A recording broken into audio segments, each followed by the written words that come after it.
Five Nights at Freddy's earliest theories were bad. They were terrible. Oh my. They don't make sense, and they do not fill in with a lot of the other lore that is presented, even just from FNAF 2.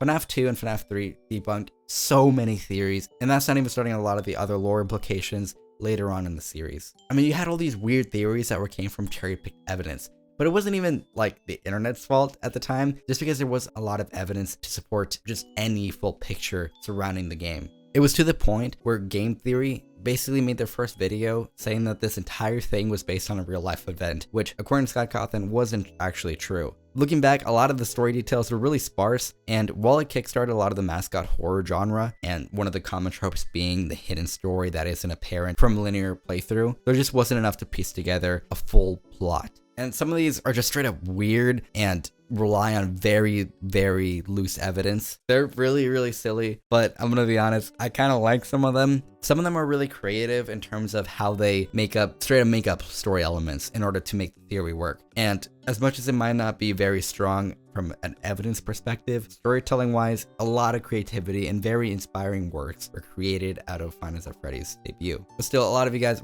recommended that I check out some of the really bad theories that came out of the earliest games. And slight disclaimer, slight content warning, quite a lot of these theories are a little bit disturbing in nature just because Five Nights at Freddy's is a horror game. As much as it's marketed towards kids, it is going to have uncomfortable subject matter. However, one of them has to deal with a horrible group in World War II, and I'm talking around it just because I don't want to get, bullied by YouTube's demonetization algorithm. Due to YouTube's demonetization algorithm, I'm going to have to talk around that group. But if that subject matter is disturbing to you, or you're sensitive to it, I'd recommend you skip this video. A lot of these theories came from you guys recommending them in the comment section, and I've also just researched a lot of theories and posts that came out of the earliest game, and I put together a list of early theories along with your guys' recommendations, and also just posts I've researched that will have linked in the description if you want to check them out. I highly recommend that you do. It's really fun to look back at the older lore and story before it got all complicated. There's a chance I might make a video talking about this actually, but I do prefer the original series' lore and story way more than basically Security Breach and After. Just the aesthetic and the story and just how complete it was within those first few games. I don't know, there was something special about it that seems to be missing in some of the newer games, but maybe I'll talk about it in a separate video. My name's Arcade, and this is Theory Review, where we cover your favorite or least favorite Five Nights at Freddy's series, and today we're going to talk about some of the early series and how some of them were really terrible. Now, whether they were bad because they originally were just cherry-picked and terrible theories, or if they're bad now, just comparing the evidence. That's what we're going to see here today. I hope you guys enjoy watching.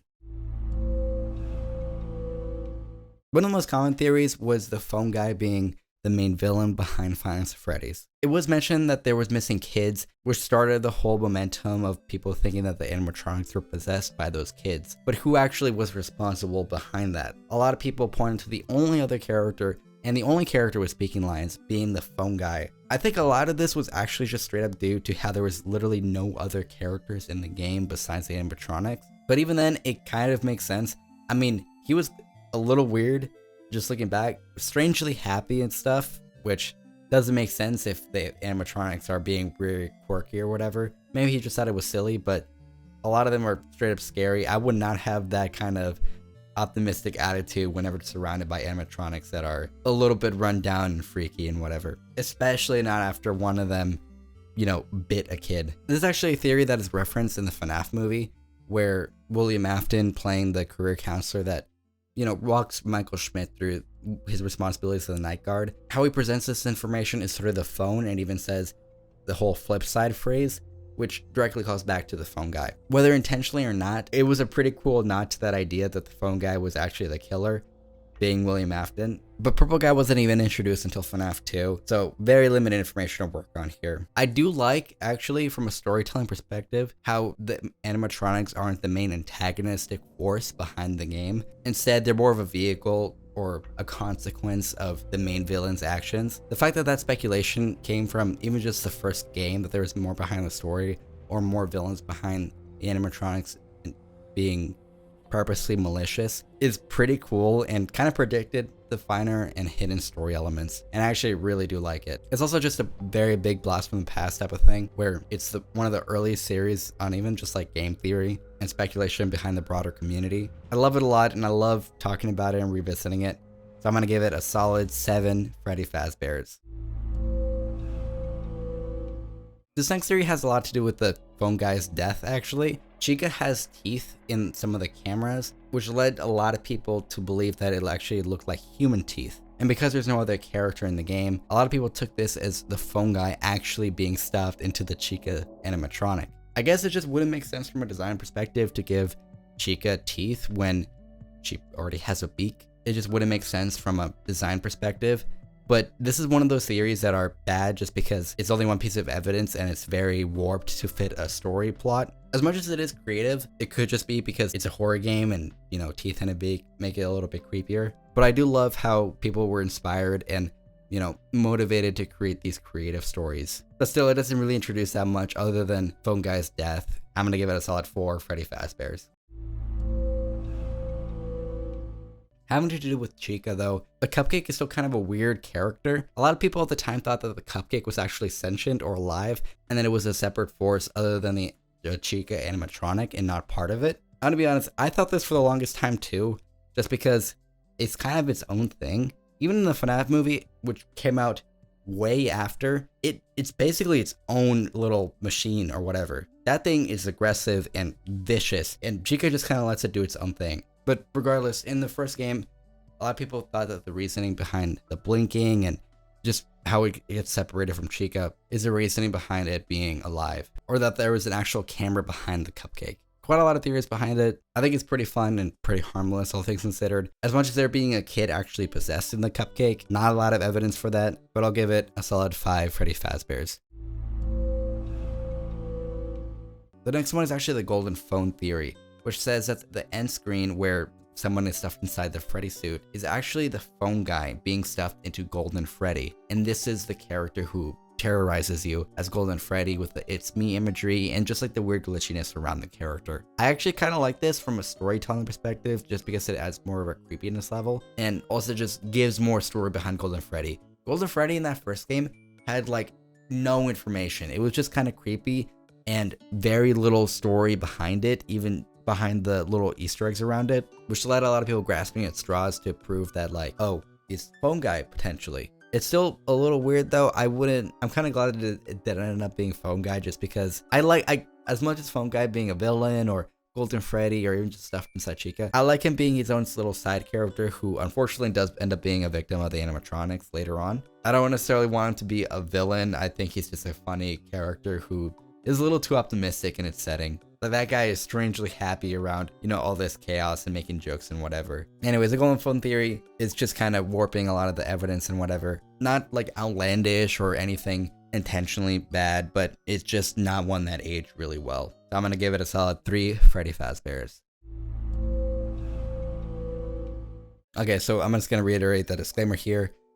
This is the theory where I can't even mention the name of it. And this theory was actually made by XX Pro Class Gamers XX in 2014. I'm gonna link their videos in the description below. I highly recommend that you go check them out. It's pretty interesting, and as much as some of the details were very exaggerated, it kind of predicted the later Fnaf lore. Just a brief summary and synopsis. It revolved around a scientist fleeing from World War II, being a German scientist, part of, you know, the wrong side of history, meeting up with another scientist called John Smith. They would later come together to make a pizzeria with the purpose of experimenting on children in order to achieve immortality. They had a shared interest for science, using the pizzeria as a front to basically pick off kids to be immortal. They believed that whatever the process they were using with the animatronics would allow them to get reincarnated or just live forever using their souls. The thing is though, Sister Location kind of has some of this theory in it, with Michael Afton intentionally creating the circus baby animatronic to,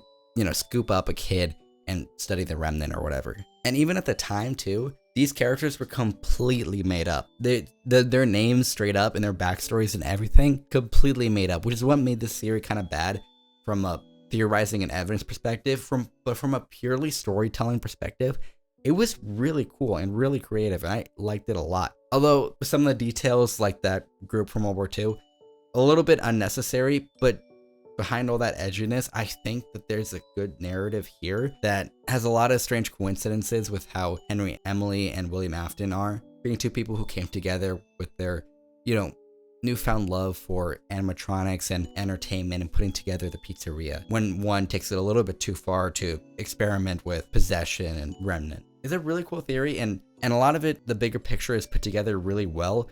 This is one of those fleshed out theories that actually creates a whole narrative, not just, oh, explaining one little detail. As much as it is really out there and a little bit, you know, hyperbolic in some areas, I like it because it presents a full picture. It's more than just, oh, this is why, you know, like the cupcake is alive, or actually the phone guy is bad.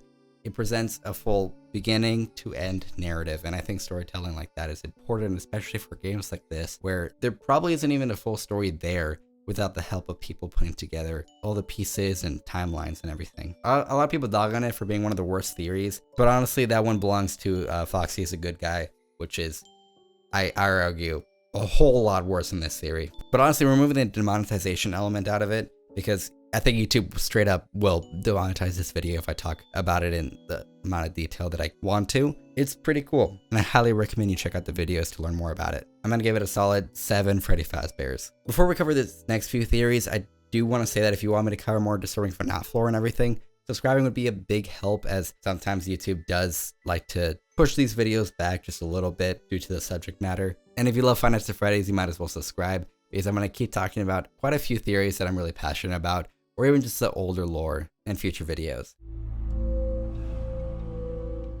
Easily one of the worst theories is Foxy is a good guy theory. And I know I've talked about it before, so I'm actually going to talk about why and the evidence presented. I don't think I referenced that really before. I just kind of talked about it as a storytelling thing. Foxy's whole mechanic is that you have to actually check up on him through the cameras. And if you don't, then he comes running to you. And a lot of people took this as him being like, hey, you know, you haven't checked in a while. How are you doing, basically? And his jump scare too, other than the running up, is a little bit lackluster, where he just kind of slides in. He's the only one that doesn't even jump at you, which led a lot of people to think that, oh, maybe he's just like, you know, accidentally giving you a heart attack whenever he comes in through that door. I think that this might be why Foxy in Fnaf 2 like has that huge jump scare and that big difference, because it was intentionally trying to debunk that first theory. I don't know, hot take, but I think the animatronics are, you know, not exactly the friendliest. I know, I don't only brave takes on this channel. This next theory is called the hide and seek theory, and I actually kind of like this one a lot. This is a theory that says that animatronics actually are just playing hide and seek with you through the cameras, and they're just trying to hide from you. This kind of calls to them being children, and the children possessing the animatronics are just kind of playing around with you. And when you lose and they stuff you inside the suit, they don't know that it kills you. They just straight up think like, oh, you know, you lost, time to get in the suit, which, you know, maybe it's a little weird, but you know, they're kids, so whatever. And then whenever you don't come out of the suit, they're just like, huh, maybe he just doesn't want to keep playing. But this theory the hide and seek theory just says that they're just kids having fun, that not a lot of this is malicious or anything. They're just trying to play hide and seek and, you know, catch you off guard or scare you. In terms of game design, not a lot of evidence suggests this, but I kind of like this because it suggests that there's more to their character and motivation behind, oh, just trying to attack you or anything. This kind of develops some nuance behind the characters, and it's a theory that probably a lot of the newer Five Nights at Freddy's theorists might not even know about, because, you know, it's bad and doesn't make any sense. A lot of theories like this one get forgotten and just lost to time, but I think it's worthwhile to, you know, revisit it because it has some creative elements that present a new fun storytelling element. That being said, it is kind of bad there is no evidence to suggest this. I feel like for a few night guards, they'd notice that the suits, you know, are probably hurting the night guards after they stuff him in there, which is completely counterproductive, because if they want to keep playing hide and seek with you, they probably wouldn't try to hurt you. But I don't know, that requires a lot of reasoning behind the mind of a child. Maybe they're just like being very impulsive or whatever. Now, this last theory says that Mike is actually the killer behind the missing children incident, and that the reason the animatronics are trying to attack you is because you're playing as Michael Afton. Or I guess at this point it would just be Mike. William Afton, or like the Afton name, wasn't introduced until way later, so this would just be Mike. I don't think this theory makes a lot of sense, as much as it is providing reasoning, and does get referenced later on, being that the animatronics probably do attack Mike because they recognize him being related to William Afton, or at least looking very similarly. I don't think it really makes sense for the guy behind the incident to come back to the restaurant as a night guard for money or whatever.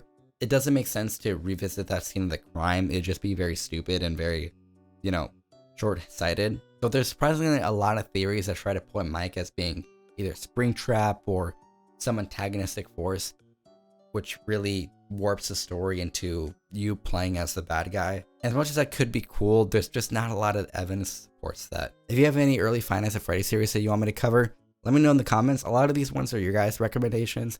And I actually really like covering the older theories just because they don't get talked about as much anymore, because they're either, you know, terrible or because they don't hold up anymore on a story level. Still, as much as they are bad, I think they deserve a little bit of love. Those early theories really were carrying the game on its back because there was just so much evidence thrown around everywhere and hidden details and lore. Don't even get me started on the logbook. I can't even piece together how people were solving the puzzles in the logbook itself. That could probably be its own video. I hope you guys enjoyed the video, and as always, I hope you're a bit less bored.